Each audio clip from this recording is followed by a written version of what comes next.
All right, we are finally here for the post-op follow-up.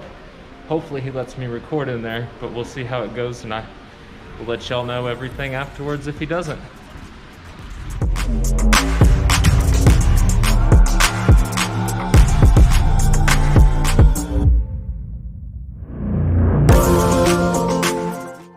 Recovery. I hear you. So I'm hoping. Well, and if anybody going through something similar can you can be a kind of a testimonial to them about this process, because I believe it's a process. Yeah. And I think that where we are right now, right? Some of that stuff we talked about with the tingling and numbness, and is there essentially a back thing, like a nerve thing potentially weighing in and contributing here? And I think that the only way to know is to look, okay? But I guess too, where we are, is it going to change anything about where we stand with your hip and what the next step is? Because we're going to do more, we're just not going to do most, right? It's all a progression. And I think at any point we can get x-rays of your back and start to look at that stuff. But if you're already starting to notice some of the difference too with some of the things of the way that your hip feels, and some of that favoring and compensation that you've dealt with for a period of time leading up to when we ended up doing the surgery. What I'm getting at is that I just don't think we're going to know until we engage some of this process with the rehab to see how you're going to respond. And I can pull the trigger and we can look in the other direction at any time. Okay? Because in the here and the now, there's still a period of diligence that we're going through, which is the crutches, the therapy, and just being smart about what we do. Okay? Your x-rays are great. I mean, and this to me is the x-ray that kind of tells the story of this whole side view. You see all that contour that we've created there? Oh yeah. I can see the huge difference. Right? Yes. And so that, and then did you get a copy of those pictures? I did. They actually, some of them got posted up on Facebook as well. Okay. Well, the gist is you could see the tear, you could see the stuff that needed to be done, and it.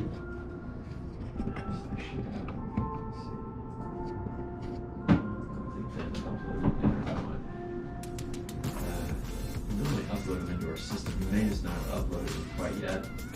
But, I mean, I'll just show you the difference here. I mean, look, see that component? Oh yeah. And so that is just a component of it. The other stuff is, repair of the labrum, the offloading the hip flexor, all that stuff, which from a technical standpoint, I thought everything went well. But still a lot to go through. And we got to get you through this first part of the process. Yeah. So right now, we're going to get your stitches out. We refilled your pain relievers, right? Yes. Have you been able to wean? I've been scared to, because we did miss a time, and when we missed that time, that pain was up. Yep. I'd like to wean, just because I don't like being on stuff this strong. Yep. So I'm just basically trying to follow y'all's directions, and if y'all say wean, I want to wean, and if I feel I can't handle it, I feel y'all have been working with me enough that we could go back to it if needed. Well, but I would prefer to keep trying to go off and off and off and off to. That's the goal. Yeah. Is to get you, and I think some of it too is that there's probably a bit of a reluctance. It's like, okay, what's going to happen when I start the PT and all that? Mm-hmm. And I think that most of my active individuals feel better with it, because it's kind of like they get into the therapy and they start some sessions and they're like, okay, yeah, that feels different, but it almost is kind of a good, I got to move it. I got to start this process. Right.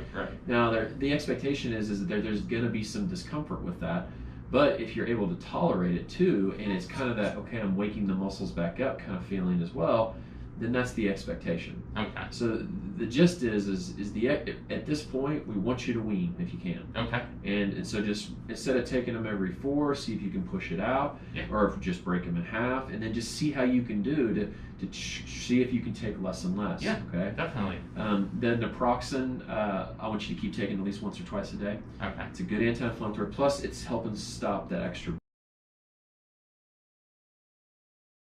Street. Okay. Because you've done some therapy before, right? Yes, and I'd like to continue going to him. I've actually had him when I had a stage 2 ACL tear in my shoulder. He helped me recover from that, and I felt he did a good job on the hip, and I just kind of re-injured it myself when I got a little lax on doing some of the stuff he had suggested. Who is that? therapy specialist of Oklahoma, Rich Hawkins. Sure. So I'd really like to. So which office is theirs? I-35. Okay, out there in Edmond? Yes. Okay, so I'll just send you to them. All right. They do a great job. And they should have all my protocols. All my protocols are online on my website. Okay. And we've used them before, so they should be able to just, get you plugged right in. Sounds good. It's twice a week for a month.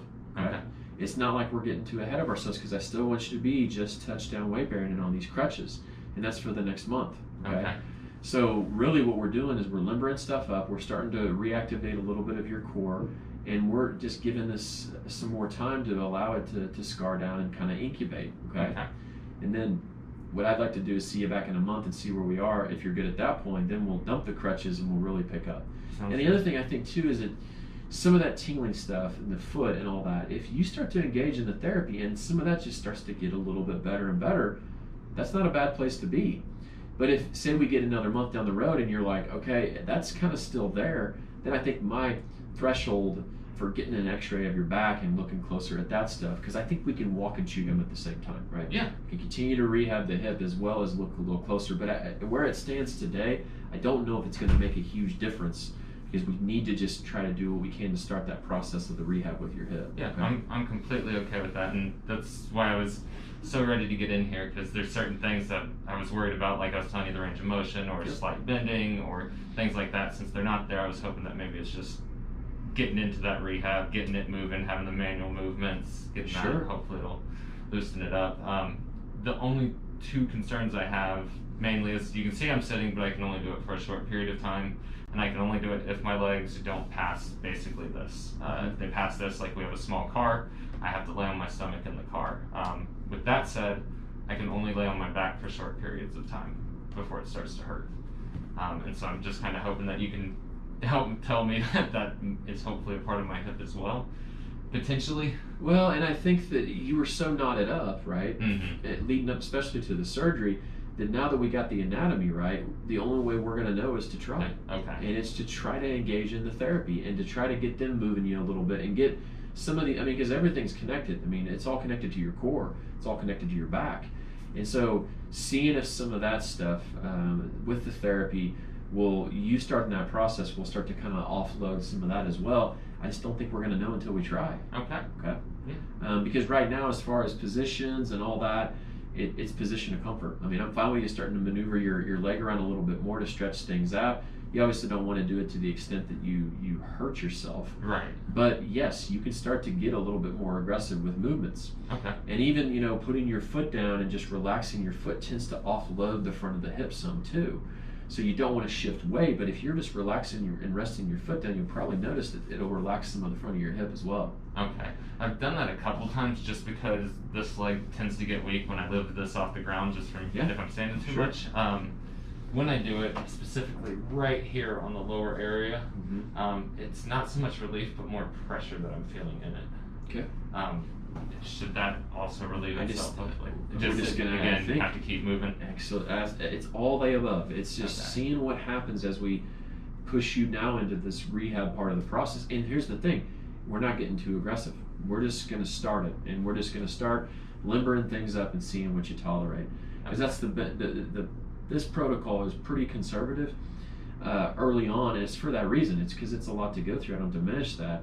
And that's why we need to be careful early on, because we don't want to compromise anything. But at the same time, people are just too symptomatic to.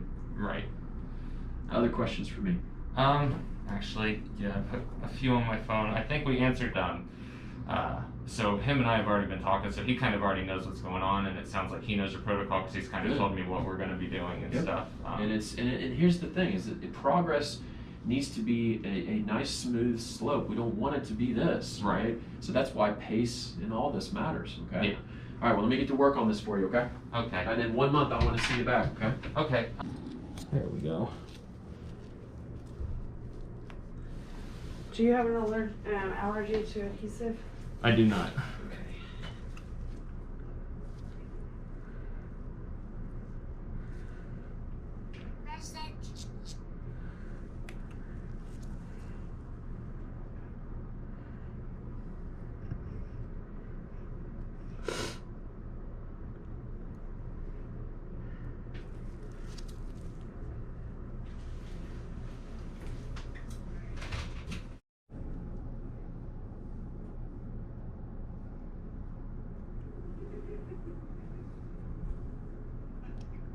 healing really well. Glad to hear that. I was concerned the first few days because it was really agitated. And bumpy. And bumpy, yeah. I'm like, yeah, you like healed over your incision.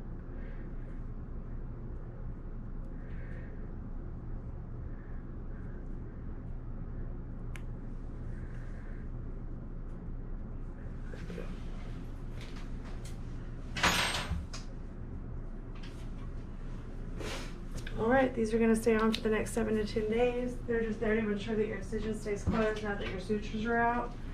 Yours looks pretty good, so by the 7 days you should be perfectly fine. Alright. And then just be expecting